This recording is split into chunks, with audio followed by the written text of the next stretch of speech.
Do you know how to pronounce any of these words like a native speaker? Perro, año, gente. If any of these seem tricky to you, don't worry. We're about to break down the Spanish alphabet so you can sound natural and confident.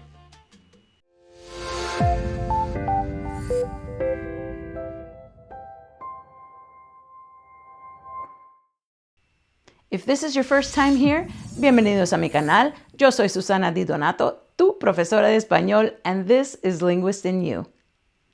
Okay, so first we're going to go over the entire alphabet, and then we'll take a closer look at each letter with examples. You can also find some links in the description for videos that dive deeper into tricky sounds and vowels. ¿Listos? Comencemos la lección. The Spanish alphabet has two names, el alfabeto and el abecedario.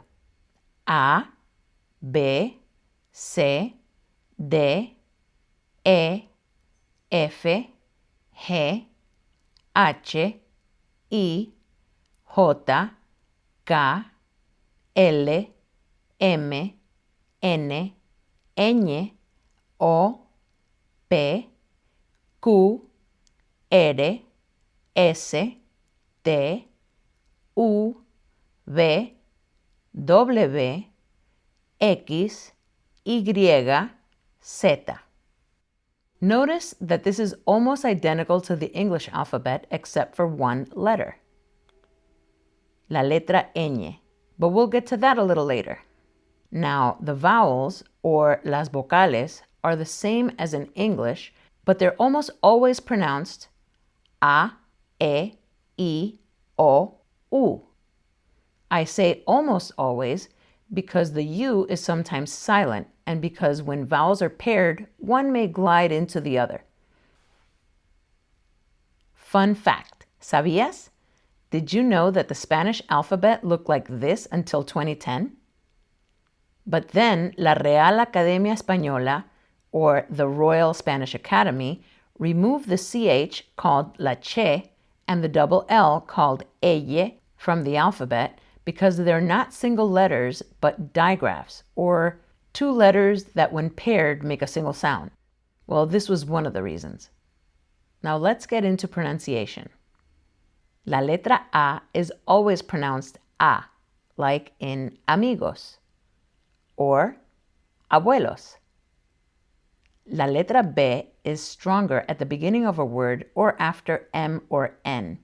It's actually softer in the middle of a word, like beber, not beber, just beber.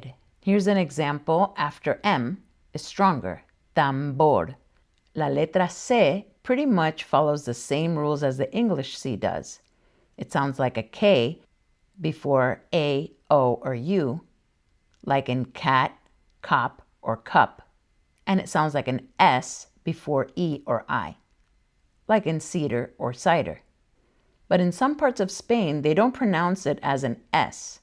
They pronounce it as a TH like in thanks. They also use this pronunciation for the letter Z, la Z. Here are some examples. Casa, cena, pronounced cena in Spain, and cine, or movie theater, pronounced cine in Spain.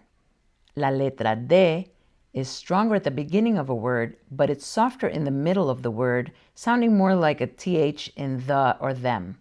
A great example is the word dedos. At the beginning, it's stronger, and in the middle, it's softer.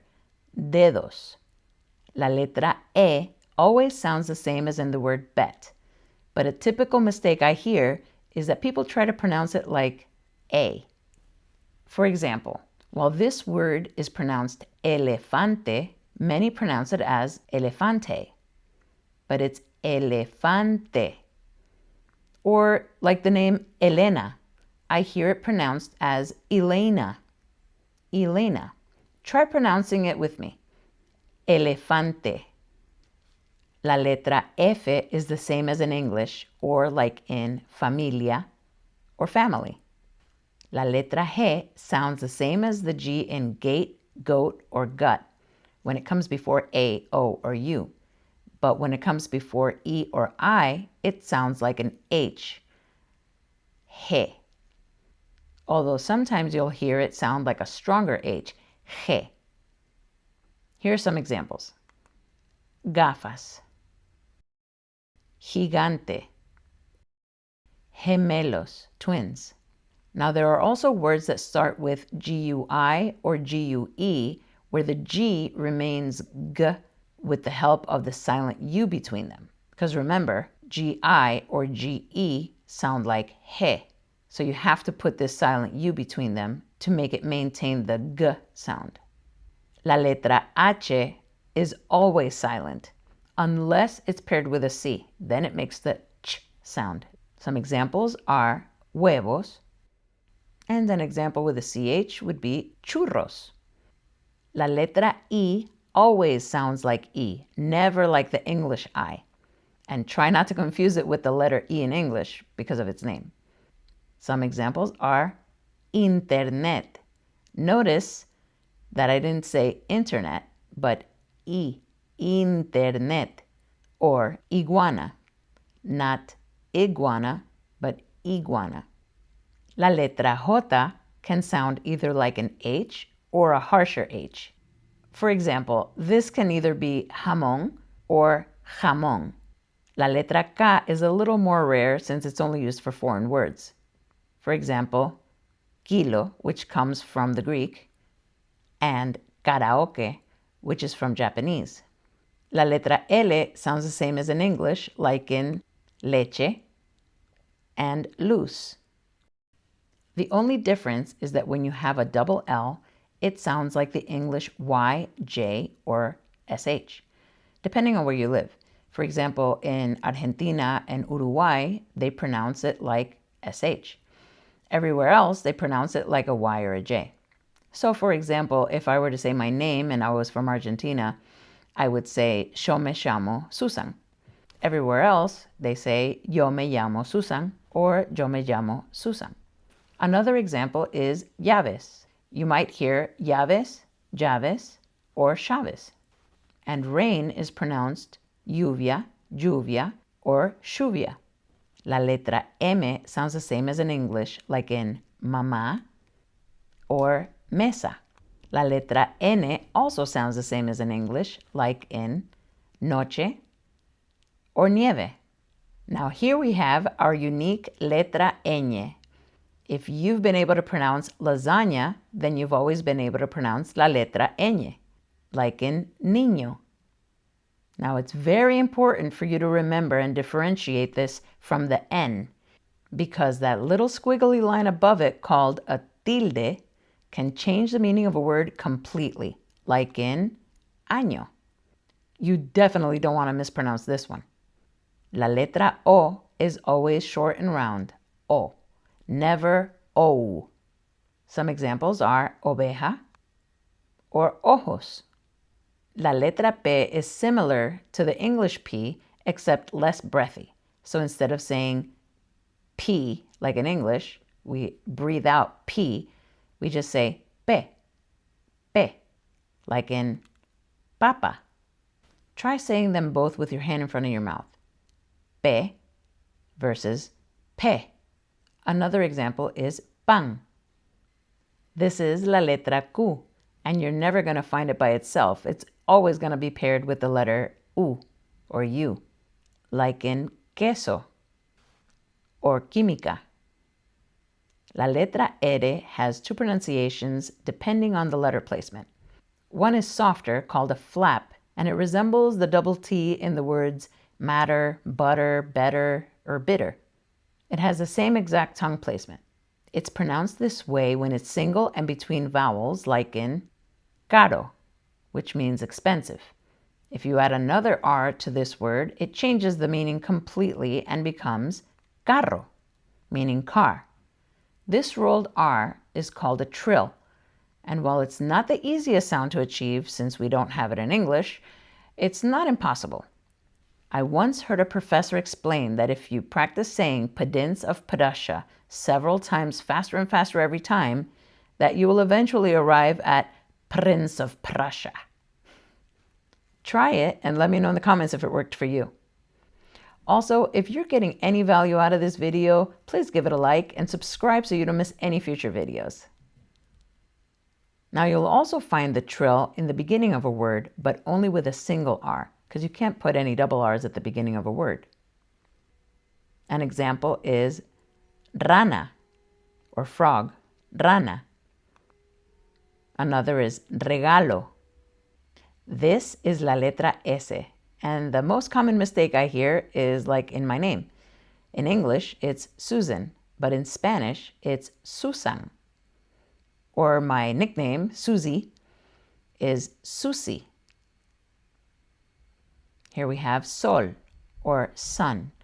Also notice the vowel in this word. I usually hear English speakers pronounce it as soul, but it's shorter, like sol, sol. La letra T is almost pronounced like something between a T and a D. Te. And like the letter P in Spanish, it's less breathy, like pe. Te, pe. Like in taza or tomate. La letra U is always pronounced like the U in food, unless it's silent, of course. Like in uñas or uvas. Don't forget that when it's silent, it's either in words like guitarra or queso. Now, the only way that this letter can maintain its U sound, despite being in the middle of QUI, QUE, GUI, or GUE, is by adding the diéresis, like in the word pingüino, penguin. Now, this letter has two names, B and V. Notice that I didn't say V and V, and that's because the B and the V are interchangeable. When we're just speaking naturally, they just sound the same.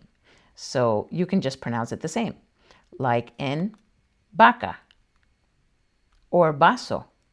Even a lot of native speakers confuse these two when they're spelling things. We sometimes have to say B alta or B chica. B alta would be tall B, and B chica is small b. This letter has four names, W, W, W, and W. It's mainly used for foreign words and names like Washington or web. La letra X has a few different pronunciations depending on the origin of the word, like in taxi. Here it sounds like the English X, but in xilófono it sounds like an S. And in Mexico, it can sound like an H, Mexico, or a harsher H. This letter has two names, Y and Y. It also has two functions, as a letter and as a word, and that word is and. The letter Y by itself, in context, is and. It can also be used as a vowel or a consonant, depending on the letter placement. As a consonant, it can be pronounced as Y or J, like in yo or yo. But remember that in Argentina and Uruguay, they can pronounce it sho. Another example is the word playa, or beach. When it's at the end of a word, it's always going to be used as a vowel, like in rey, pronounced I, rey. We finally made it to la letra Z. Now, this letter is never pronounced like the letter Z in English. It's always pronounced as an S, except for in some parts of Spain, where they pronounce it as like the TH in thanks. Just like the letter C when I was explaining earlier. So here we have zapatos, but in Spain it would be zapatos. And zanahorias. Muchísimas gracias por ver este video. Please like, share, and subscribe for more content like this. Hasta la próxima.